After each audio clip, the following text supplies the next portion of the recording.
Welcome to HR institute. This is MK Reddy. మనము బయోడైవర్సిటీలో భాగంగా ప్రీవియస్ క్లాస్లో మనం ఏమైపోయి చేసుకున్నాం, ఇవేవి కంప్లీట్ చేసుకున్నాం. మనము ఇన్సిట్యూ గురించి, ఇన్సిట్యూ కన్జర్వేషన్ గురించి, అదేవిధంగా ఎక్సిట్యూ కన్జర్వేషన్స్ గురించి,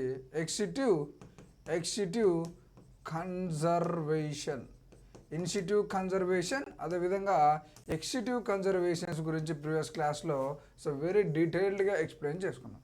ఓకే, ప్రజెంట్ క్లాస్లో మనము IUCN, the most important topic IUCN International union for conservation of nature and natural resources అనేది మనం ఈరోజు చూద్దాం. The most important topic, you don't miss it. Very very important topic that we're discussing now. Okay, ఇక్కడ మనం ఇప్పుడు IUCN గురించి చూస్తున్నాం. IUCN, ఇక్కడ ఐయుసిఎన్ అంటే డెఫినేషన్ చూద్దాం. International union for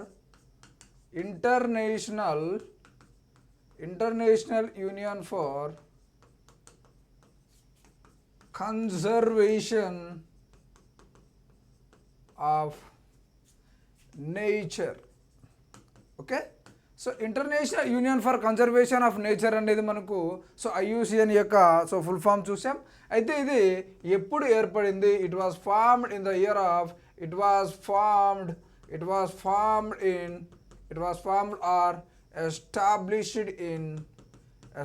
established in 1948, right? ఇది మనకు 1948లో మనకు ఐయుసిఎన్ అనేది ఏర్పడింది. ఏ పేరుతో ఏర్పడింది? International union for conservation of nature. మనకు ఈ విధంగా ఏర్పడింది. అయితే దీనికి 1956లో ఐయుసిఎన్కి మనకు ఏం యాడ్ చేశారు అంటే న్యాచురల్ రిసోర్సెస్ అనేది యాడ్ చేయడం జరిగింది. న్యాచురల్ రిసోర్సెస్ అనేది మనకు యాడ్ చేయడం జరిగింది. ఇప్పుడు international union for conservation of nature and natural రిసోర్సెస్గా 1956లో మనకి యాడ్ చేయడం జరిగింది. అయితే 1948లో మనకు కేవలం ఇంటర్నేషనల్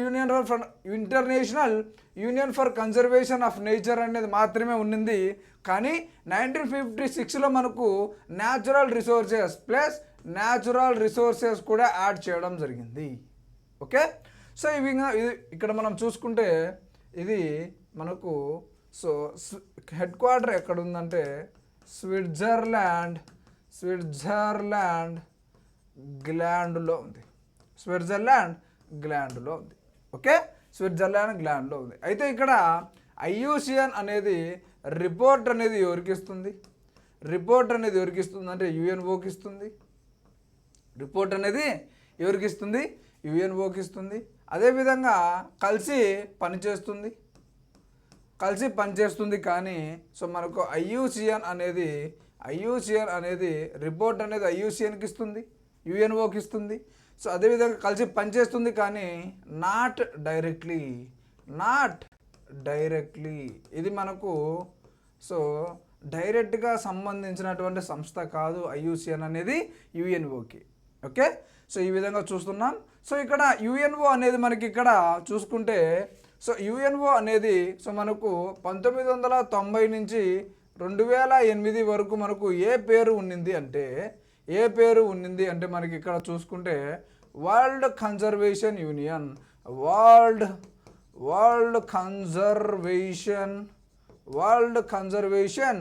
యూనియన్గా పేరు ఉంది. డబ్ల్యూసియుగా ఉంది. ఓకే, ఇక్కడ ఐయుసిఎన్ అనేది 1990 నుంచి 2008 మధ్య మనకు ఏ పేరుతో ఉంది అంటే మీరు ఆన్సర్ చేయాలి.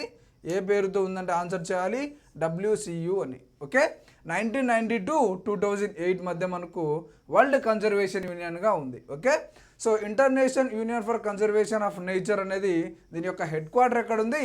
స్విట్జర్లాండ్ గ్లాండ్లో ఉంది. ఇక్కడ చూసుకుంటే వరల్డ్ చూసుకుంటే సో లివింగ్ స్పీసెస్, ప్రపంచంలో ఉన్నటువంటి జీవజాతులు వాటికి ఉన్నటువంటి రిస్క్ను సో మనకు so knowing to the world, ప్రపంచంలో ఉన్నటువంటి జీవజాతులు ఉంటాయి కదా లివింగ్ స్పీసెస్, వాటికి ఉన్న రిస్క్ను బట్టి ప్రపంచానికి తెలియజేస్తుంది. సో పలానా అనిమల్ అనేది సో రిస్క్లో ఉంది, సో దాన్ని సంరక్షించండి అని చెప్పి మనకు సో IUCN అనేది ఉంటుంది, IUCN అనేది ఉండడం జరుగుతుంది. సో ఇక్కడ దాని యొక్క రిస్క్ ఎంత ఉంది అని ప్రపంచానికి తెలియజేస్తుంది. ప్రతి ఒక్క అనిమల్ గురించి మనకు IUCN అనేది అధ్యయనం చేస్తుంది. అది ఎంత శాతం అంతరించిపోతుంది, సో ఎంతవరకు దాన్ని కాపాడాలి అని చెప్పి, అదేవిధంగా హెల్ప్ చేస్తుంది. సో ఇక్కడ ప్రివెంట్ ఎక్స్టింక్షన్స్ అంటాం.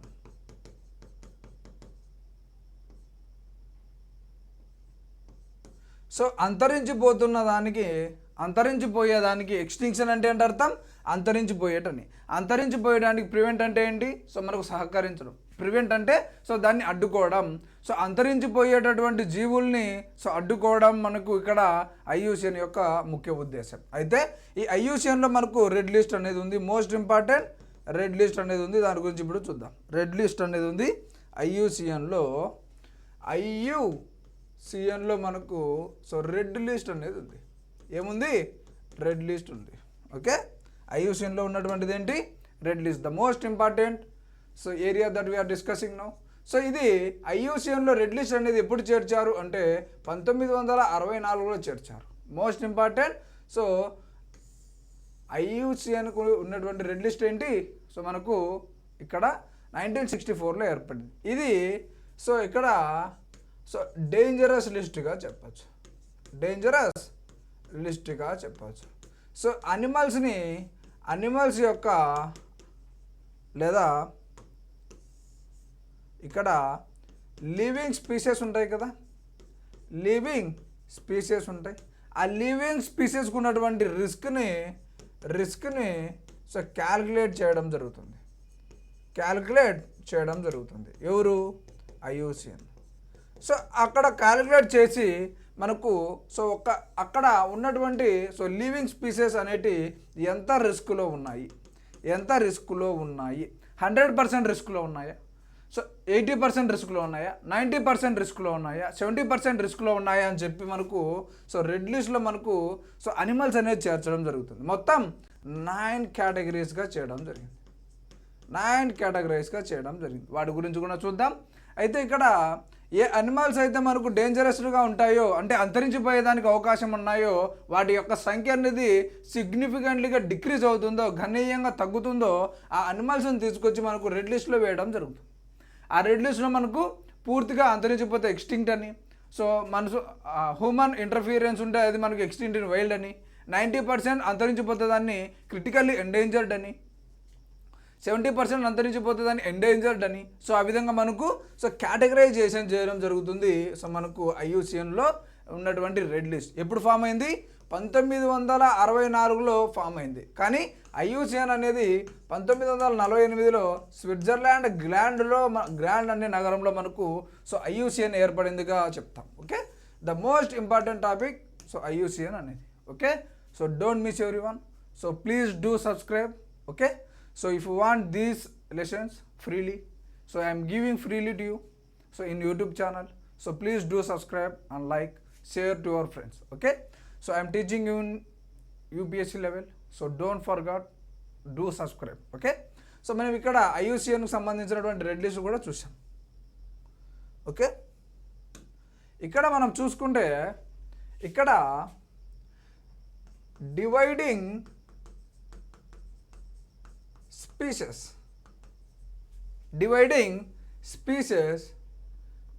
into 9 categories,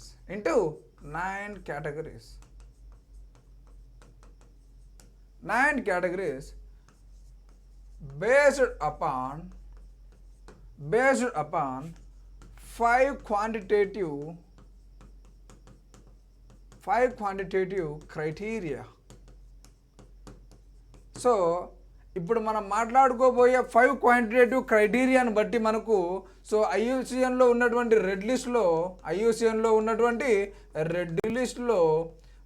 లిస్ట్లో మనకు 9 రకాలుగా కేటగరైజ్ చేయడం జరిగింది బేస్డ్ అపాన్ 5 క్వాంటిటేటివ్ క్రైటీరియా. ఈ 5 క్వాంటిటేటివ్ క్రైటీరియాని బేస్ చేసుకొని 9 రకాలుగా లివింగ్ స్పీసెస్ని మనకు డివైడ్ చేయడం జరిగింది ఐయుసిఎన్కి సంబంధించినటువంటి రెడ్ లిస్ట్లో. ఇప్పుడు దీనికి సంబంధించినటువంటి 5 క్రైటీరియా చూద్దాం. Okay, what are the 5 quantitative criteria and IUCN? So 9 రకాలుగా కేటగరైజ్ చేశారు. ఒకటి, so rate of population decline. So మనకు ఎంత పాపులేషన్ అనేది సో డిక్రీజ్ అవుతుంది అనేది ఫస్ట్ పాయింట్ అనేది కేటగరైజ్ చేయడం జరుగుతుంది. సో సెకండ్ పాయింట్ చూసుకుంటే సో ద జియోగ్రఫిక్ రేంజ్ అనేది చూస్తున్నాం. సో దాని యొక్క సో జీవించే ప్రాంతం హ్యాబిటాట్ అంటాం కదా. సో దాని యొక్క జియోగ్రఫిక్ రేంజ్ అనేది చూస్తాం, అనిమల్ యొక్క జియోగ్రఫిక్ రేంజ్ అనేది చూస్తాం. సో ఇక్కడ మనము వెదర్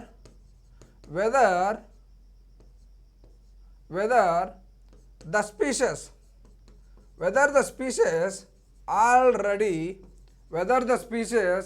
already so possesses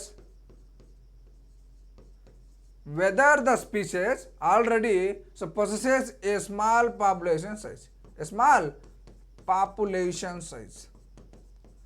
అంటే అర్థం ఏంటి? సో ఒక జాతి అనేది సో ఆల్రెడీ అతి తక్కువ జనాభా సంఖ్య ఉంటే అది కూడా కేటగరైజేషన్ చేయడం జరుగుతుంది. ఫస్ట్ ఏంటి, ఆ జీవి యొక్క పాపులేషన్ అనేది తగ్గుదల చూస్తారు. ఒకటి, దాని యొక్క జియోగ్రఫిక్ రేంజ్ చూస్తారు. అదేవిధంగా ఆ జాతి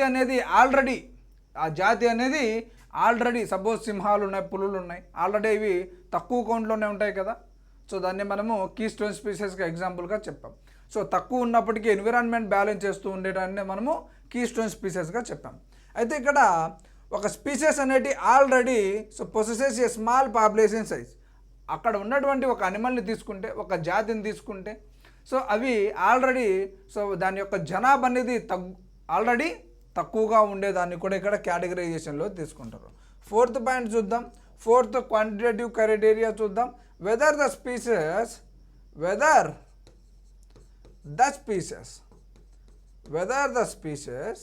సో ఇక్కడ జాతులు అనేటి వీస్ వెరీ స్మాల్, సో చిన్నడంట, అక్కడ జాతులు అనేటి చిన్నవి అంటున్నాడు. అదేవిధంగా lived in a so restricted area. So lived in a restricted ఏరియాగా చెప్తాం. ఓకే, పరిమిత ప్రాంతంలో జీవిస్తూ ఉన్నటువంటి సో జీవజాతులను కూడా మనకు క్వాంటిటేటివ్ క్రైటీరియాలోకి తీసుకుంటాం. ఓకే, సో ఫిఫ్త్ పాయింట్ చూద్దాం. Whether the results of quantitative so analysis whether the result of quantitative analysis indicate a high probability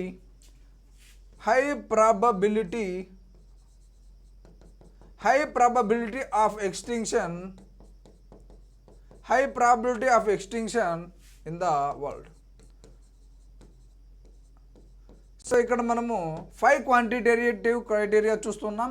so ఇక్కడ హై ప్రాబబిలిటీ అధిక సంభావ్యత ఉన్నటువంటి ప్రపంచంలో అంతరించిపోయేటటువంటి జీవులు, అధిక సంభావ్యత ఉన్నటువంటి జీవులను కూడా ఇక్కడ తీసుకోవడం జరుగుతుంది. ఒకటి, సో ఒక జీవి తీసుకుంటే, ఒక స్పీసెస్ తీసుకుంటే దాని యొక్క పాపులేషన్ డిక్లైన్ను బట్టి, అదేవిధంగా దాని జియోగ్రఫిక్ రేంజ్ను బట్టి, అదేవిధంగా ఆ జీవి అనేది ఆల్రెడీ తన సంఖ్య అనేది తక్కువగా ఉంటే, అదేవిధంగా చిన్న జీవులు అవి నివసించేటటువంటి పరిమిత ప్రాంతం రిస్ట్రిక్టెడ్ ఏరియాగా చెప్తాం.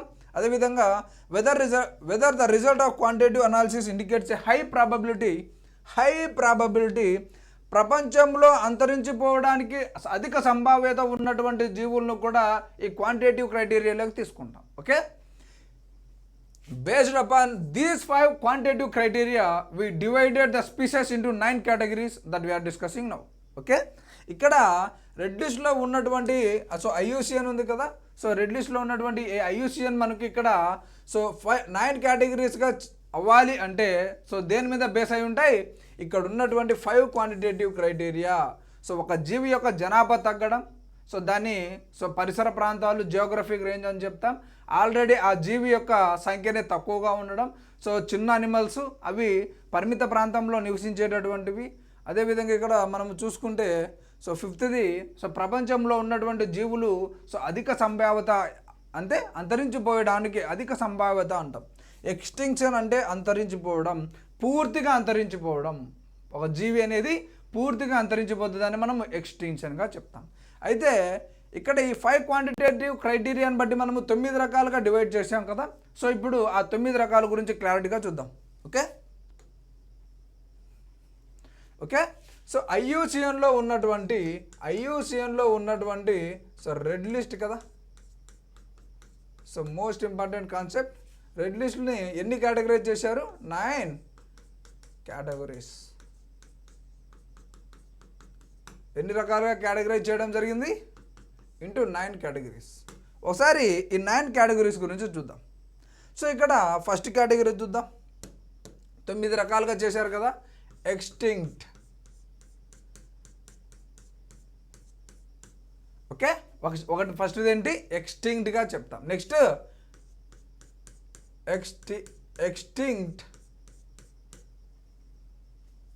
Extinct in wild. So most beautiful concept, extinct in వైల్డ్గా చెప్తాం. సో క్రిటికల్లీ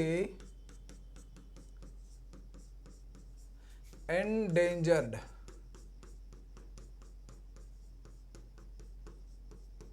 క్రిటికల్లీ ఎండేంజర్డ్ చెప్తాం. సో నెక్స్ట్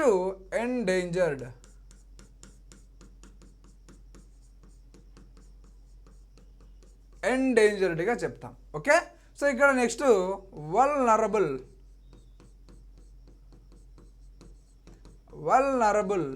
సో ఇప్పుడు 5 కంప్లీట్ అయినాయి. So next near threatened. So next మనం చూసుకుంటే so least concern, LEASTCONCERN, least concern. మనం ఇక్కడ 7th చూస్తున్నాం. సో ఇక్కడ 8th చూస్తే డేటా డెఫిషియంట్.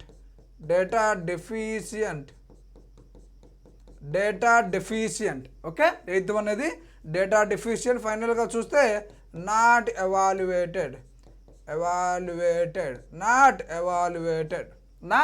ఎవాల్యుయేటెడ్గా చెప్తా. ఈ విధంగా మనకు ఇక్కడ కేటగరైజేషన్ చేయడం జరుగుతుంది. అయితే ఇక్కడ ఎక్స్టింక్ట్కి సో మనకు ఎక్స్టింక్ట్ ఇన్ వైల్డ్కి సో వీటికి మనకు సమ్ కలర్స్ అనేటివి ఇవ్వడం జరుగుతుంది. సో ఇక్కడ వీటికి సమ్ కలర్స్ అనేటివి ఇవ్వడం జరుగుతుంది. వాటి కలర్స్ గురించి కూడా ఎప్పుడు చూద్దాం.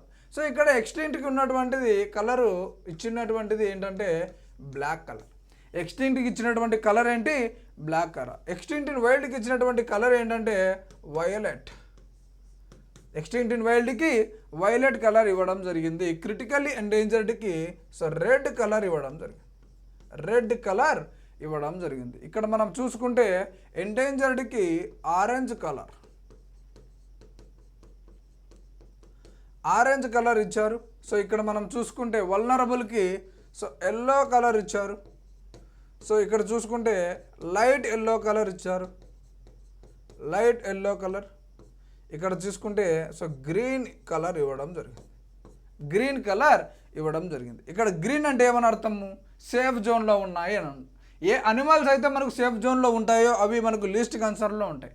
సో ఈ విధంగా మనకు కేటగరైజేషన్ చేయడం జరుగుతుంది. అయితే ఇక్కడ మనం ఇక్కడ చూసుకుంటే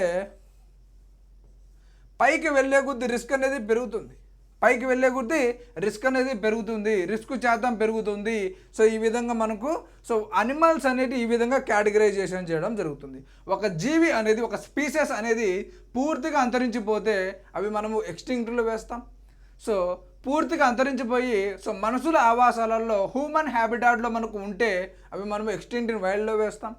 సో మనకు ఒక జీవి అనేది 90% అంతరించిపోతే దాన్ని క్రిటికల్లీ ఎండేంజర్లో వేస్తాం. సో 70% అంతరించిపోయి ఉంటే ఎండేంజర్లో వేస్తాం. వల్నరబుల్ అయితే 50% కంటే అంతరించిపోయి ఉంటే వల్నరబుల్లో వేస్తాం.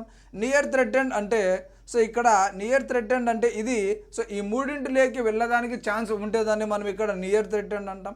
లీస్ట్ కన్సర్న్ అంటే అర్థం ఏంటంటే సో అనిమల్స్తో సో మనకు ఎటువంటి సమస్య లేదు, ఆ అనిమల్స్ అనేటి ఎటువంటి సమస్య లేదు, ఆ అనిమల్స్తో మనకు ఎటువంటి సమస్య లేదు, ఇవి ఎక్కువగా సంఖ్యలో ఉన్నాయని అర్థం. డేటా డెఫిషియెంట్ అంటే సో దాని గురించి పట్టించుకోలేదని. ఓకే, నాట్ ఎవాల్యుయేటెడ్ అంటే ఆ అనిమల్స్ని క్యాలిక్యులేట్ చేయలేదు అని అర్థం. అంటే సో పైకి వెళ్ళే కొద్దీ రిస్క్ శాతం ఎక్కువ, కిందికి వచ్చే కొద్దీ రిస్క్ అనేది లెస్. రిస్క్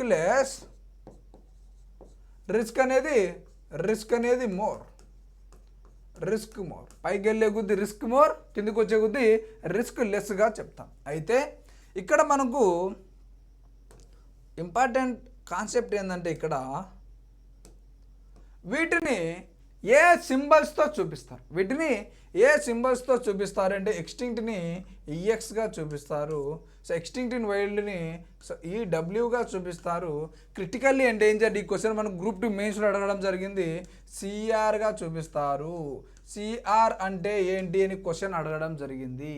సిఆర్ అంటే ఏంటి అని మనకు క్వశ్చన్ అడగడం జరిగింది. సో ఇక్కడ ఎండేంజర్డ్ ఈఎన్గా చూపిస్తారు, వల్నరబుల్ వియుగా చూపిస్తారు, నియర్ థ్రెటెండ్ ఎన్టీగా చూపిస్తారు, least concern so data deficient so not evaluated ఈ విధంగా మనకు సో చూపించడం జరుగుతుంది. ఈఎక్స్ అంటే ఎక్స్టింక్ట్ అని, ఈడబ్ల్యూ అంటే ఎక్స్టింక్ట్ ఇన్ వైల్డ్ అని, సో సిఆర్ అంటే క్రిటికల్లీ ఎండేంజర్డ్ అని, సో ఆ తర్వాత వల్నరబుల్ అని, నియర్ థ్రెటెండ్గా చూపిస్తాం. సో ఇంకా ఇక్కడ మనకు క్వశ్చన్ ఏ విధంగా అడిగాడు అంటే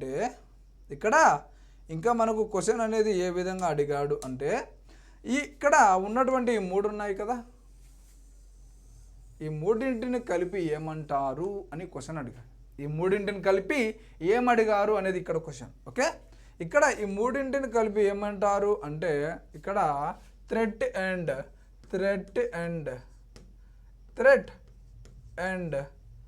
కేటగిరీస్, ఈ మూడింటిని కలిపి ఏమంటారు థ్రెట్ అండ్ కేటగిరీస్గా చెప్తారు. సో ఇక్కడ ఉన్నటువంటి దీన్ని ఏమంటామంటే ఎక్స్టింక్షన్ రిస్క్ అంటాం. ఓకే, ఇక్కడ ఉన్నటువంటిది ఏమంటాం ఎక్స్టింక్షన్ రిస్క్గా చెప్తాం. Okay, critically endangered and vulnerable ఈ మూడింటిని కలిపి ఏమంటారు అంటే థ్రెట్ అండ్ కేటగిరీస్గా చెప్పాలి. ఈ మూడింటిని ఏమంటారు థ్రెట్ అండ్ కేటగిరీస్గా చెప్పాలి. The combination of CR, EN and VU is called threatened categories, the most important bit. So that was asked in the previous examination. And what is the full form of CR? This was also asked in the previous examination. So don't forget to write these questions. Okay, ఇక్కడ ఈ మూడింటిని కలిపి ఏమని పిలుస్తాం threat and కేటగిరీస్గా పిలుస్తాం. Okay, so ఇది మనకు IUCNలో ఉన్నటువంటి రెడ్ లిస్ట్ను 9 రకాలుగా కేటగరైజేషన్ చేయడం జరిగింది. ఓకే, ఇప్పుడు ఈ ఎక్స్టింక్ట్ అంటే ఏంటి, ఎక్స్టింక్ట్ ఇన్ వైల్డ్ అంటే ఏంటో సో దాని యొక్క మీనింగ్స్ తెలుసుకుందాం.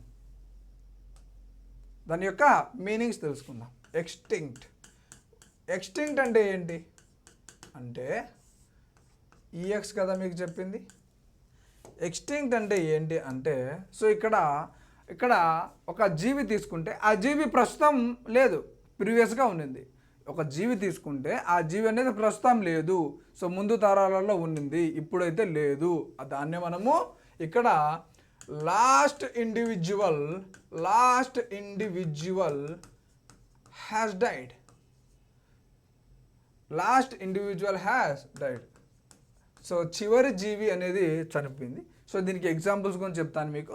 సో ఎక్స్టెంట్ అంటే అర్థం ఏంటంటే ప్రస్తుతం లేదు, ఆ జీవులు అనేవి లేవు, వాటికి ఎగ్జాంపుల్స్ కూడా మీకు చెప్తాను. నెక్స్ట్ ఇక్కడ ఏంటి extinct in wild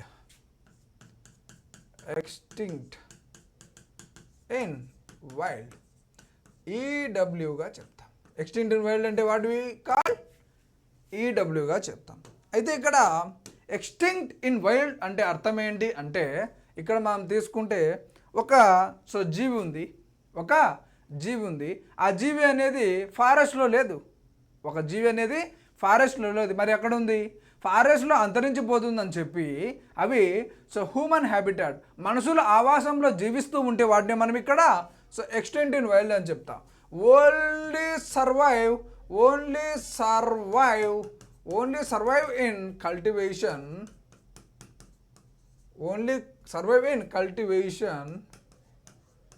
under human, ఇదే ఇక్కడ మోస్ట్ ఇంపార్టెంట్, హ్యూమన్ కన్జర్వేషన్,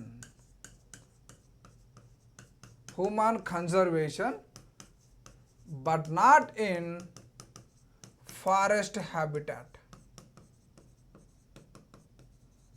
అటవీ ఆవాసంలో మనకు అక్కడ ఆ స్పీసెస్, ఆ జాతి అనేది అటవీ ఆవాసంలో లేదు, ఫారెస్ట్ హ్యాబిటాట్లో లేదు. It is under cultivation of human habitat లేదా హ్యూమన్ కన్జర్వేషన్. మానవుని సంరక్షణలో ఉంటే దాన్ని మనము ఎక్స్టింక్ట్ ఇన్ వైల్డ్ అని చెప్తాం. So nearly equal, extinct in wild అంటే నియర్లీ ఈక్వల్, కానీ ఇది పూర్తిగా అంతరించిపోయింది, ఇది కూడా పూర్తిగా అంతరించిపోయింది, కానీ మనుషుల ఆవాసంలో ఉంది, హ్యూమన్ కన్జర్వేషన్లో ఉంది, హ్యూమన్ హ్యాబిటాట్లో నివసిస్తూ ఉంటుంది. సో ఆ స్పీసెస్ అన్నిటి. నెక్స్ట్ చూద్దాం. Next critically endangered. Critically endangered అంటే ఏంటి? సో ఇక్కడ సిఆర్గా చూపిస్తాం. క్రిటికల్లీ ఎండేంజర్డ్ అంటే ఏంటి అర్థం అంటే, సో మనకు ఇక్కడ population size reduction, population size reduction, ఒక జీవి యొక్క ఒక స్పీషెస్, ఒక జాతి యొక్క పాపులేషన్ అనేది less than or equal to most important, less than or equal to 90% ఉంటే రిడక్షన్, పిఎస్ఆర్గా గుర్తుపెట్టుకోండి. పాపులేషన్ సైజ్ రిడక్షన్ అనేది more than or equal to 90% ఉంటే that is called critically endangered. అది ఏ విధంగా ఉండాలి అంటే లాస్ట్ 10 ఇయర్స్ కానీ గడిచిన 10 సంవత్సరాలు కానీ లేదా 3 జనరేషన్స్, ఈ రెండింటిలో ఏది ఎక్కువ ఉంటే అది తీసుకుంటారు. విచ్ వన్ ఈజ్ లాంగర్, ఏది ఎక్కువ ఉంటే అది తీసుకుంటారు. లేదా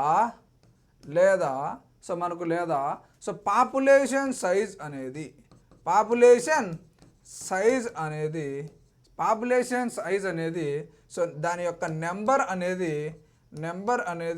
ఇక్కడ ఫీవర్ దాన్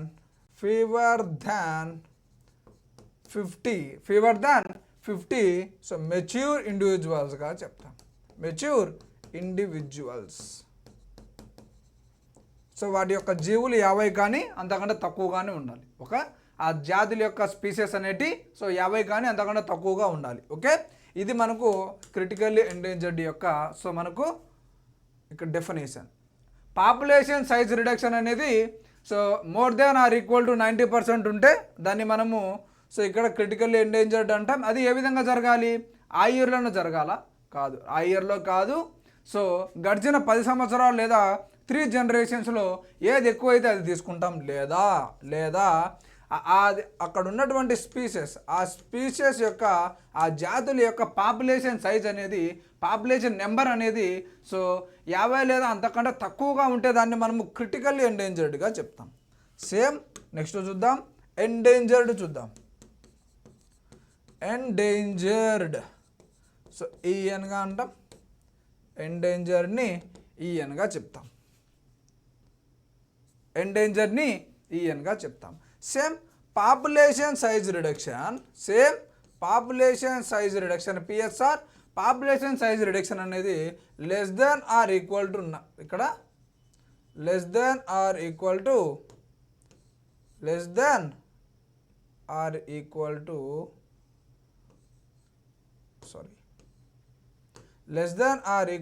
70%.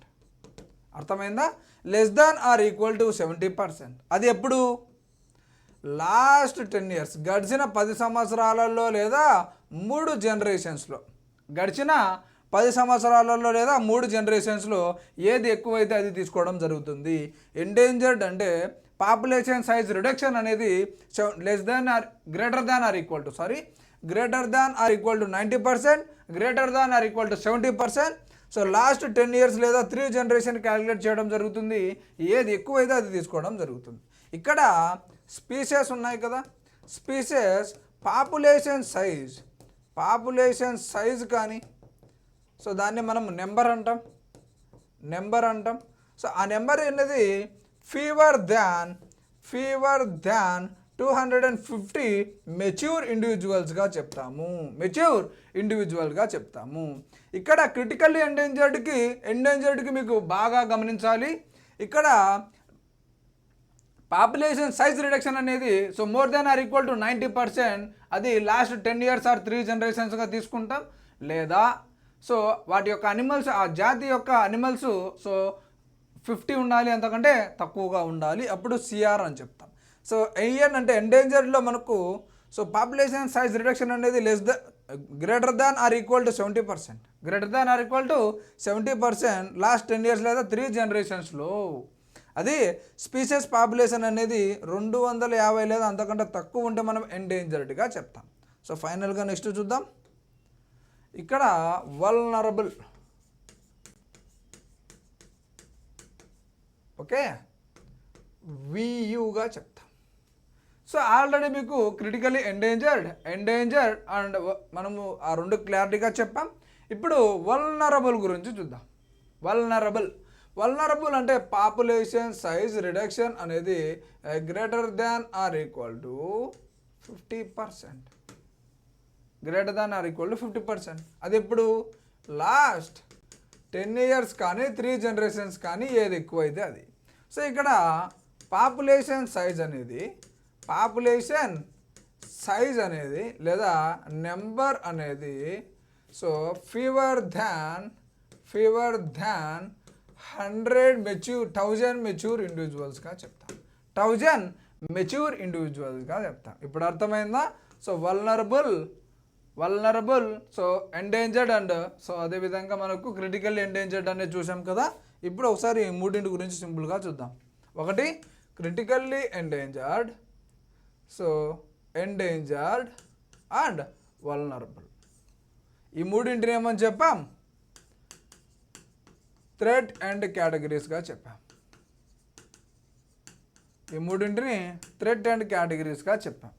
సో ఇక్కడ సిఆర్ అంటే ఏంటి? Population size reduction, so greater than or equal to 90%, అది 10 ఇయర్స్లో కానీ లాస్ట్ 10 ఇయర్స్లో కానీ 3 జనరేషన్స్లో కానీ ఉంటే దాన్ని మనము సో ఈ విధంగా 90% డిక్లైనేషన్ ఉంటే సో మనం సిఆర్గా చెప్తాం.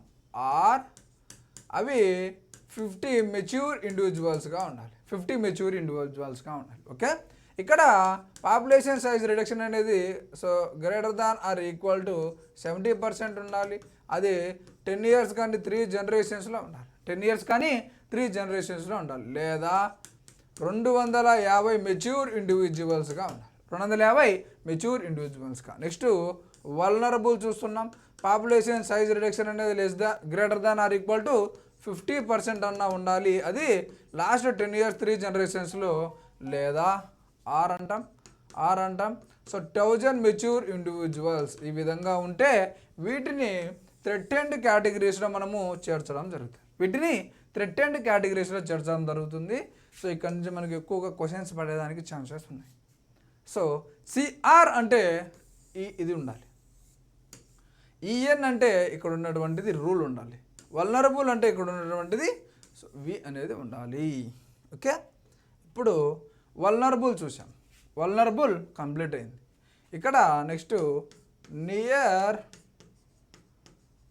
థ్రెట్ అంటే ఏంటండి? ఆపద అని.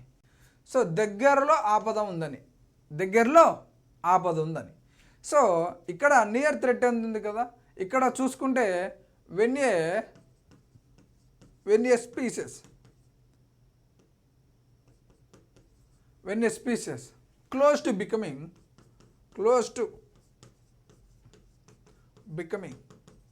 ఒక జాతి అనేది క్లోజ్ టు బికమింగ్ ఎక్కడికి వెళ్తుందంట? So close to becoming, so threatened, close to becoming threatened లేదా మీట్ ద క్రైటీరియా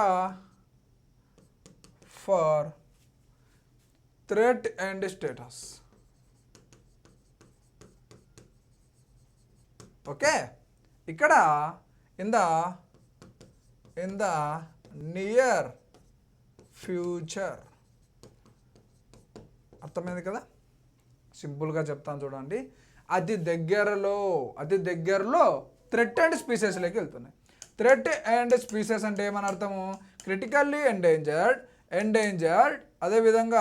అదేవిధంగా వల్నరబుల్, ఈ మూడింటిలోకి వచ్చేదానికి అవకాశం ఉన్నటువంటి జీవులు అని అర్థం. నియర్ థ్రెట్ అండ్ అంటే ఈ మూడు ఉన్నాయి కదా, ఈ మూడింటిలోకి వచ్చేదానికి దగ్గరలో ఉన్నటువంటి జీవులనే నియర్ థ్రెటెండ్గా చెప్తాం. ఆ మూడు అంటే ఏంటి, క్రిటికల్లీ ఎండేంజర్డ్ అండ్ వల్నరబుల్. ఈ మూడింటిలోకి వచ్చేదానికి దగ్గరలో ఉన్నటువంటి జీవులనే నియర్ థ్రెటెండ్గా చెప్తాం. ఓకే, అర్థమైందా? నెక్స్ట్ ఇక్కడ లీస్ట్ కన్సర్న్ చూద్దాం. ఎల్సి, ఇది ఎన్టీ. లీస్ట్ కన్సర్న్ అంటే ఏంటి? లీస్ట్ కన్సర్న్ అంటే సో మనకు ఆ అనిమల్స్, ఆ స్పీసెస్ అనేవి ఎక్కువగా ఉన్నాయని అర్థం. వెన్ పాపులేషన్ ఈజ్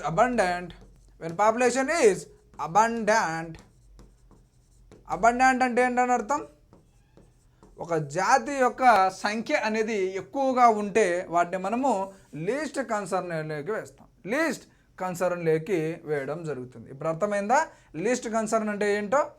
ఒక పాపులేషన్ అనేది, ఒక జాతి యొక్క పాపులేషన్ అనేది విపరీతంగా ఉంటుందని మనము ఐయుసిఎన్లో ఉన్నటువంటి రెడ్ లిస్ట్లో లీస్ట్ కన్సర్న్ కేటగిరీస్లో వేస్తాం. అదే ఒక జీవులు అనేటి సో థ్రెటెండ్ స్పీసెస్ ఈ మూడు ఉన్నాయి కదా, అందులోకి వెళ్ళడానికి దగ్గరలో ఉన్నటువంటి జీవులను సో మనము నియర్ థ్రెటెండ్లో వేస్తాం ఐయుసిఎన్లో ఉన్నటువంటి రెడ్ లిస్ట్లో. నెక్స్ట్ వల్నరబుల్ అంటే ఏమి చెప్పాం, so greater than or equal to 50%. when the species population size is reduction, so more than or equal to 50%, so that was added in the IUCN red list is vulnerable గా చెప్తాం, vulnerable గా చెప్తాం. ఇదే కదా మీకు ఇప్పుడు చెప్పింది. So ఈ మూడింటిని ఏమని చెప్తాం, క్రిటికల్లీ ఎండేంజర్డ్ అండ్ వల్నరబుల్ని ఈ మూడింటిని కలిపి ఏమని చెప్తాం, థ్రెట్ అండ్ కేటగిరీస్గా చెప్తాం. సో ఇంపార్టెంట్ ఇక్కడ, అందుకే మీకు ఎక్కువగా రిపీట్ చేస్తున్నాను. So more than or equal to 90%, more than or equal to 70%, more than or equal to 50%. ఈ మూడింటిలోకి చేరేటటువంటిది ఏంటి, నియర్ థ్రెటెండ్ స్పీసెస్లోకి ఎంటర్ అయ్యేదాన్ని అతి దగ్గరలో ఉన్నటువంటి ఫ్యూచర్, అతి దగ్గరలో ఉన్నటువంటి భవిష్యత్తులో సో నియర్ ఫ్యూచర్ అని చెప్తాం. ఆ నియర్ ఫ్యూచర్లో మనకు వెళ్ళేటటువంటి అనిమల్స్నే సో నియర్ థ్రెటెండ్లో ఐయుసిఎన్లో ఉన్నటువంటి రెడ్ లిస్ట్లో ఉన్నటువంటి నియర్ థ్రెటెండ్లో మనం జాయిన్ చేయడం జరుగుతుంది. ఓకే, ఇప్పుడు సో వీటి గురించి చాలా క్లారిటీగా చూసాం. Now we discuss about so ఐయుసిఎన్లో ఉన్నటువంటి సో మీకు నాట్ ఎవాల్యుయేటెడ్ ఉంది కదా, సో నాట్ ఎవాల్యుయేట్ ఉంది కదా, నాట్ ఎవాల్యుయేటెడ్, అదేవిధంగా డేటా డిఫిషియన్సీ ఉంది. సో వీటి గురించి అవసరం లేదు. సో జస్ట్ అందులో 9 కేటగిరీస్ అనేది చేయడం జరుగుతుంది. అంటే నాట్ ఎవాల్యుయేటెడ్ అంటే దాని గురించి didn't study. So data deficient అంటే సో దానికి సో రిక్వైర్మెంట్ ఉన్నటువంటి డేటా లేదు, సో అందుకే దాన్ని డేటా డిఫిషియెంట్గా చెప్తారు. సో నాట్ ఎవాల్యుయేటెడ్ అంటే ఆ అనిమల్ గురించి అసలు స్టడీ చేయలేదు చెప్తాం. ఓకే, ఇక్కడ ఐయుసిఎన్ అనేది ఒక ఫండమెంటల్ రోల్ ప్లే చేసింది. ఫండమెంటల్ రోల్, ప్రాథమిక పాత్ర అంటారు తెలుగులో. ఐయుసిఎన్ అనేది సో ఫండమెంటల్ రోల్ ప్లే చేసింది for the creation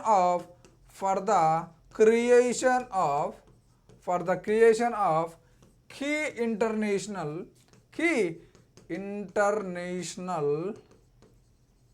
conventions so ప్రపంచంలో మనకు కొన్ని సో అంతర్జాతీయంగా ఉన్నటువంటివి కొన్ని ఏర్పడడానికి సో మనకు IUCN అనేది సో ఒక ప్రాథమిక పాత్ర పోషించింది, ఫండమెంటల్ రోల్ అనేది పోషించింది. అవి ఏంటి ఇప్పుడు ఇక్కడ చూద్దాం. ఓకే, ఇక్కడ ఒకటి Ramsar convention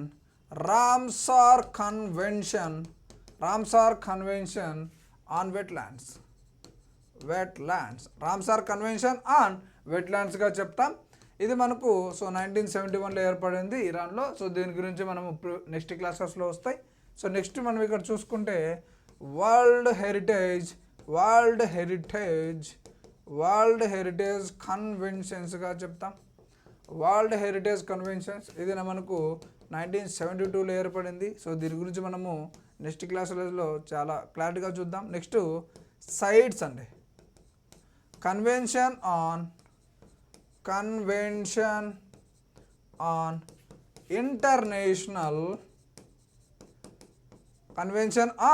international trade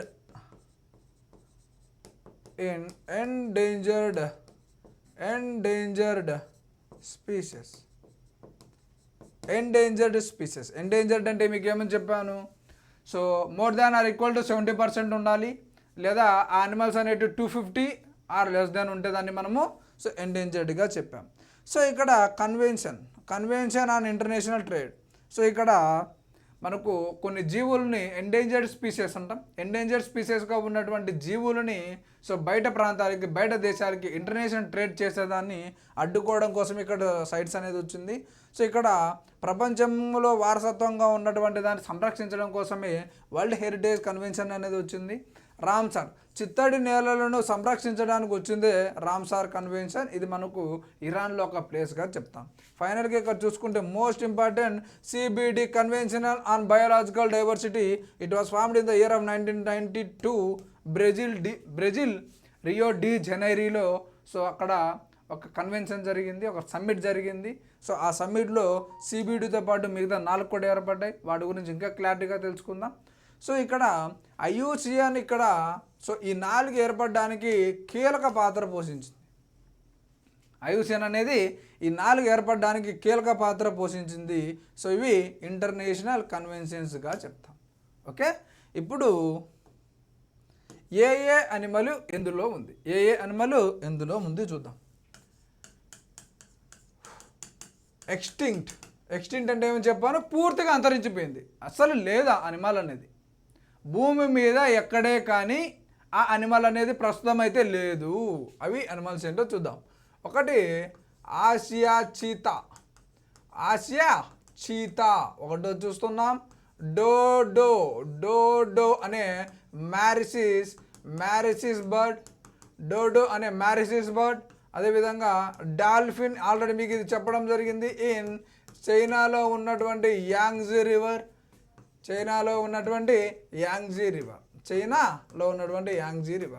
so ఇక్కడ ఈ యాంగ్జీ రివర్లో సో ఒక డాల్ఫిన్ ఉంది కదా. ఆ డాల్ఫిన్ అనేది ఏంటంటే సో మోస్ట్ ఇంపార్టెంట్ బైజీ. ఇక్కడ యాంగ్జీ రివర్లో ఉన్నటువంటి డాల్ఫిన్ బైజీ అనేది అక్కడ బైజీగా పిలుస్తారు. అది కంప్లీట్గా అంతరించిపోయింది. ఎక్స్టింక్ట్ అంటే ఏంటి అర్థం? కంప్లీట్గా అంతరించిపోయింది, అది ప్రస్తుతం లేదు.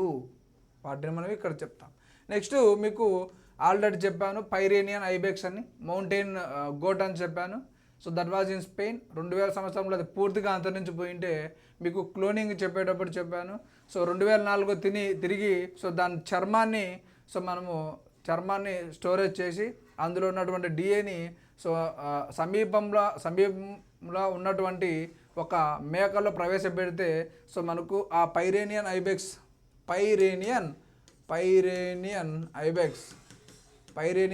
అనేది ఒక స్పెయిన్లో ఉంది. ఇది ఒక మౌంటైన్ గోడ్గా చెప్తాం. ఇది 2004 సంవత్సరంలో సో ప్రయోగించారు, కానీ సో పుట్టిన తర్వాత అది చనిపోయింది. సో DNA ద్వారా సో సమీపంగా ఉన్నటువంటి మేకలో ప్రవేశపెడితే ఈ పైరేనియన్ ఐబెక్స్ అనేది తిరిగి సృష్టించాలని చెప్పి ప్రయత్నం చేశారు, కానీ it was died after some time. Okay, ఇక్కడ ఈ విధంగా చెప్పాం. నెక్స్ట్ ఇక్కడ ఎక్స్టింక్ట్లో ఉన్నటువంటి అనిమల్ చూసాం. ఇక్కడ ఎక్స్టింక్ట్ ఇన్ వైల్డ్.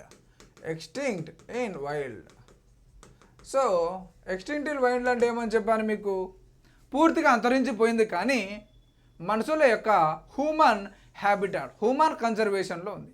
సో మానవుని యొక్క పరిరక్షణలో ఉంటే ఆ జీవుల్ని మనము ఎక్స్టింక్ట్ ఇన్ వైల్డ్ అని చెప్తాం. సాధారణంగా చూసుకుంటే ఫారెస్ట్ హ్యాబిటాట్లో అది పూర్తిగా అంతరించిపోయింది, కానీ మనుషుల యొక్క ఆవాసంలో హ్యూమన్ కన్జర్వేషన్స్లో ఉంటే దాన్ని మనము ఎక్స్టింక్ట్ ఇన్ వైల్డ్గా చెప్తాం. ఓకే, ఇవి ఒక ఎగ్జాంపుల్ తీసుకుంటే, సో యూఫోర్బియా మయూరాంథాని. యూఫోర్బియా మయూరాంథాని. It was located in Kerala రాష్ట్రంలో ఉంది, పాల్ఘాట్లో ఉంది. కేరళ రాష్ట్రంలో పాల్ఘాట్లో ఉంది. ఓకే, ఇది యూఫోర్బియా మయూరాంథాని అనేది ఒక చెట్టు. ఇది మనకు యూజ్డ్ ఇన్ మెడిసిన్. కేవలం హ్యూమన్ కన్జర్వేషన్లో, హ్యూమన్ హ్యాబిటాట్లో మాత్రమే ఉంది. హ్యూమన్ కన్జర్వేషన్ అంటాం. సో మానవుని యొక్క పరిరక్షణలో మాత్రమే ఉంటే దాన్ని మనం ఎక్స్టింక్ట్ ఇన్ వైల్డ్గా చెప్తాం. ఓకే, ఇప్పుడు క్రిటికల్లీ ఎండేంజర్డ్ సిఆర్గా చెప్తాం. సో ఇక్కడ సిఆర్ అంటే ఏమని చెప్పాను, సో ఒక స్పీసెస్ అనేది, ఒక జాతి అనేది, so more than or equal to 90% మనకు అంతరించిపోతే దాన్ని క్రిటికల్లీ ఎండేంజర్డ్గా చెప్తాం. సో ఇది ఏ విధంగా జరుగుతుంది అంటే క్రిటికల్లీ ఎండేంజర్డ్ అనేది, సో ఎక్సెసివ్ హంటింగ్ జరిగితే, విపరీతమైన వేట జరిగితే, సో మనకు అబ్నార్మల్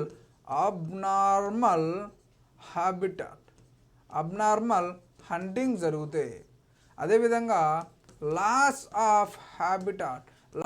ఆఫ్ ఒరిజినల్ హ్యాబిటాట్, సహజ ఆవాసం దెబ్బతిన్నా కూడా ఈ క్రిటికల్లీ ఎండేంజర్డ్లో ఉన్నటువంటి లక్షణాలకు వచ్చేదానికి ఛాన్సెస్ ఉన్నాయి.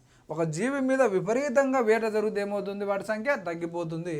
అదేవిధంగా సో ఒరిజినల్ హ్యాబిటాట్, సో మానవులు ఒరిజినల్ హ్యాబిటాట్, ఓకే, ఆ జీవి ఉన్నటువంటి ప్రాంతాన్ని సో వ్యవసాయ అగ్రికల్చరల్ ల్యాండ్గా చేయడం వల్ల ఆ జీవి యొక్క ఒరిజినల్ హ్యాబిటాట్, సో తాను జీవిస్తున్నటువంటి ప్రాంతం సో లాస్ అవ్వడం వల్ల అది ఎక్కడికి వెళ్ళలేక సో ఆ విధంగా ఆ జీవులు అనేవి అంతరించిపోయేదానికి ఛాన్సెస్ ఉన్నాయి. అందులో ఉన్నటువంటి అనిమల్స్ ఏంటో ఒకసారి చూద్దాం. ఓకే, నెక్స్ట్ ఇక్కడ చూసుకుంటే, సో ఆల్రెడీ చెప్పాను, ఇది గ్రేట్ ఇండియన్ బస్టార్డ్, బట్ట మేకల పక్షి. ఇది క్రిటికల్లీ ఎండేంజర్డ్లో ఉంది. అవి ప్రస్తుతం 100 to 120 సో మనకు సో జీవులు మాత్రమే ఉన్నాయి. 100 to 120 జీవులు మాత్రమే ఉన్నాయి. సో స్పీసెస్ అనేవి ఉన్నాయి గ్రేట్ ఇండియన్ బస్టార్డ్ అని. ఈ గ్రేట్ ఇండియన్ బస్టార్డ్ని మనకు సో సెపరేట్గా మనకు సో డెజర్ట్ నేషనల్ పార్క్ అనేది సో రాజస్థాన్లో క్రియేట్ చేయడం జరిగింది. డెజర్ట్ నేషనల్ పార్క్ అనేది కేవలం సో గ్రేట్ ఇండియన్ బస్టార్డ్ బట్ట మేకల పక్షుల కోసం మాత్రమే ఇక్కడ డెజర్ట్ నేషనల్ పార్క్ అనేది ఏర్పాటు చేయడం జరిగింది. ఎందుకంటే ఇవి అంతరించిపోతున్నాయి అని చెప్పి కేవలం గ్రేట్ ఇండియన్ బస్టార్డ్ కోసమే రాజస్థాన్లో డెజర్ట్ నేషనల్ పార్క్స్ అనేది ఏర్పాటు చేయడం జరిగింది. నెక్స్ట్ చూద్దాం, Kashmir stag and hangul. So ఇక్కడ దుప్పి. ఓకే, కాశ్మీర్ స్టాగ్ అంటే దుప్పి అంటాం. నెక్స్ట్ ఇక్కడ ఇండియన్ వల్చర్స్ రాబందులు అంటాం కదా. సో ఇండియన్ వల్చర్స్ అనేటివి కూడా ఇందులో ఉన్నాయి, ఎగ్జెప్ట్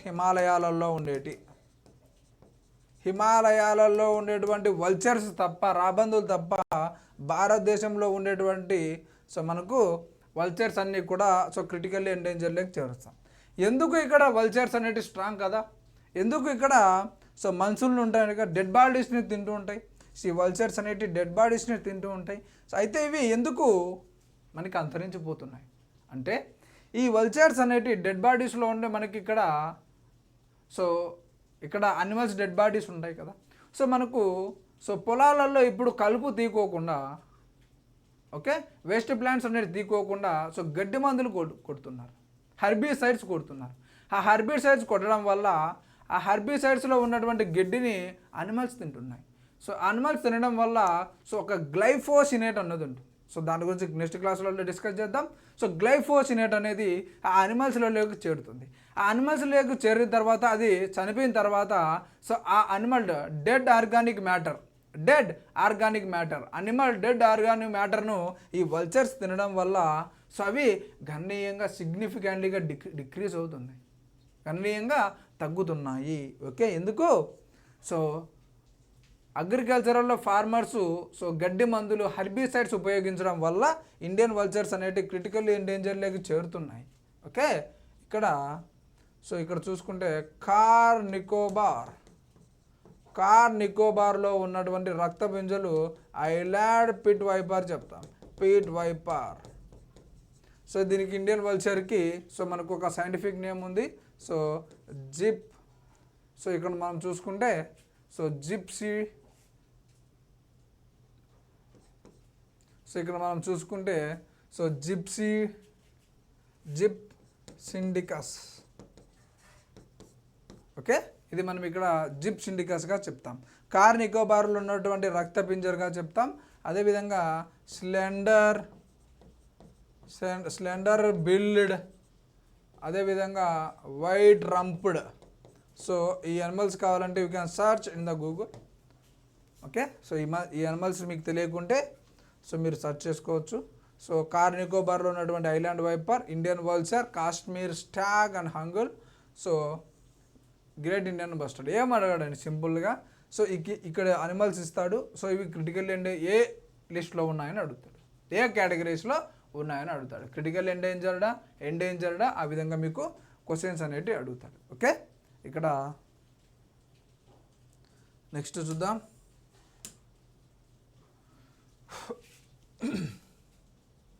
నెక్స్ట్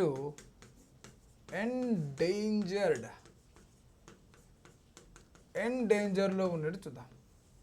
సో మోస్ట్ ఇంపార్టెంట్ ఇక్కడ ఒక దాని గురించి ఉంది, ఒక అనిమల్ గురించి ఉంది. సో దాని గురించి క్లారిటీగా డిస్కస్ చేద్దాం. సో మీకు ఆల్రెడీ చెప్పాను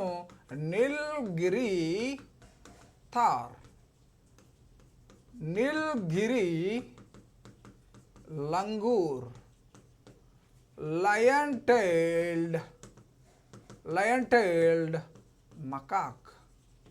సో వీటి గురించి మీకు క్లారిటీగా చెప్పడం జరిగింది.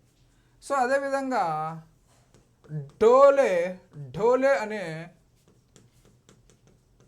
ఫారెస్ట్ డాగ్, ఇది మనకు అడవి కుక్కగా చెప్తాం, వన్య కుక్కగా చెప్తాం ఢోలే అనేది. So lion tailed macaque. So మనకు సింహపు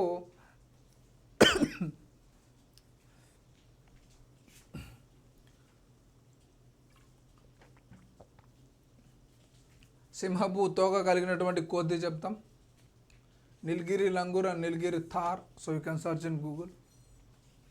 ఓకే, ఇక్కడ ఎండేంజర్లో మనకు మోస్ట్ ఇంపార్టెంట్ అయినటువంటి ఇక్కడ ఒకసారి దీని గురించి చూద్దాం, ప్యాంగోలిన్. సో మోస్ట్ ఇంపార్టెంట్ ఈ ప్యాంగోలిన్ అనేది. సో ఒకసారి చూద్దాం. ఇవన్నీ మనకు వెస్టర్న్ ఘాట్స్లో ఉంటాయండి. వెస్టర్న్ ఘాట్స్ ఏవి? Nilgiri tahr, Nilgiri langur and lion tailed macaque. ఈ మూడు కూడా మనకి ఎక్కడ ఉంటాయంటే వెస్టర్న్ ఘాట్స్ ఉంటాయి, పశ్చిమ కనుమలలో ఉంటాయి, పశ్చిమ కనుమలలో. ఇక్కడ ప్యాంగోలిన్ ఉంది కదా, ఈ ప్యాంగోలిన్ గురించి ఒకసారి చూద్దాం. సో ఇది మనకు ఈ ప్యాంగోలిన్ అనేది ఫీడ్ ఏంటి? సో దేన్ని తింటుంది అంటే యాంట్స్, చీమలను తింటుంది. ఎందుకు ఏ విధంగా చీమలు తింటుంది అంటే దీనికి సో లాంగ్ స్టిక్కీ టంగ్ అనేది ఉంటుంది. సో అది పెద్ద నాలుగు ఉంటుంది. So you can search in Google.